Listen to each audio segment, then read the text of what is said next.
Hoje vamos falar com Francisco Galiza sobre uma estatística bastante importante, que é a avaliação das despesas administrativas das seguradoras.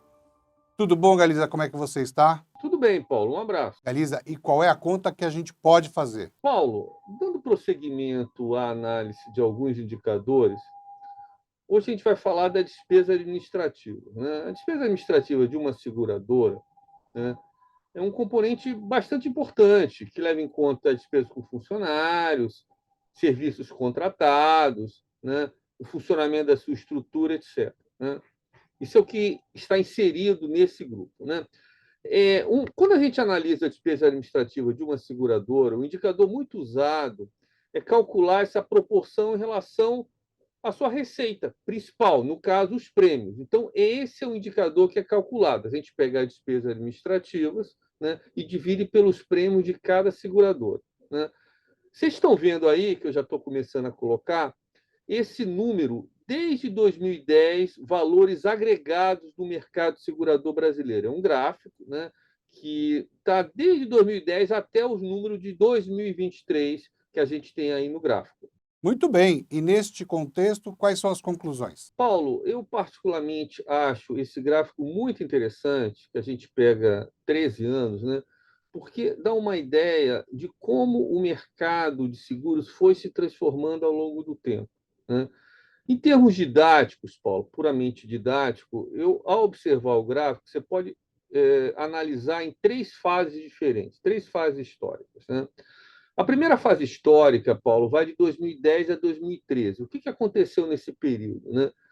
O indicador ele começa 2010 em torno de 17,5%, mas o que aconteceu nesse período? De 2010 a 2013, o mercado de seguros teve um crescimento muito rápido, muito intenso. Para você ter uma ideia, o faturamento de seguros cresceu em 50%. Então, o ajuste nas despesas nesse indicador foi ganho de escala. Quer dizer, o mercado começou a vender mais, com uma estrutura aumentando, mas numa taxa inferior. Então, a gente fecha 2010 a 2013 passando de um patamar de 17,5 para 14,5. Essa é a primeira análise que a gente faz, né?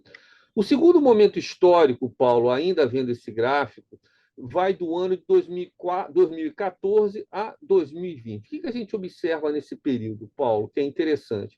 Esse período, a economia brasileira não foi tão bem, tá? Se você repara os números. Então, o crescimento do mercado de seguros, embora tenha evoluído, não evoluiu na mesma taxa posterior.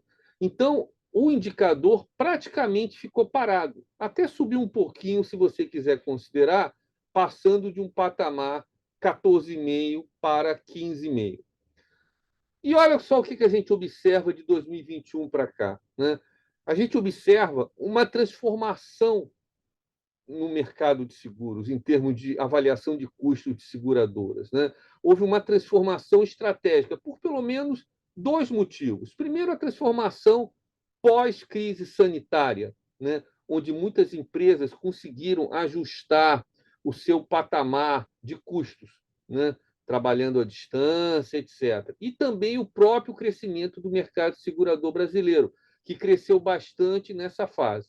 Então, o que a gente observa pelo gráfico? A gente passa de um patamar de 15,5% para 12,5%.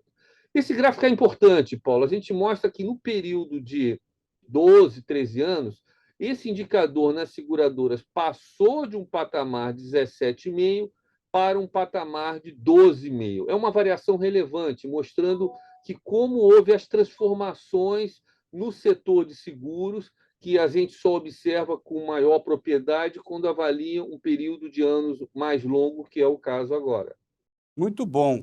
Sem sombra de dúvidas, a tecnologia influenciou muito para a evolução do setor de seguros aí e a evolução desse gráfico. Esta edição do Panorama do Seguro está chegando ao final. Obrigado, Francisco Galiza. Obrigado, Paulo, e um grande abraço. E obrigado a todos que assistiram ao programa. Esperamos por você na próxima edição. Por favor, continue nos enviando seus comentários, críticas e sugestões, ou por e-mail ou por WhatsApp. Um forte abraço, se cuidem e fiquem bem.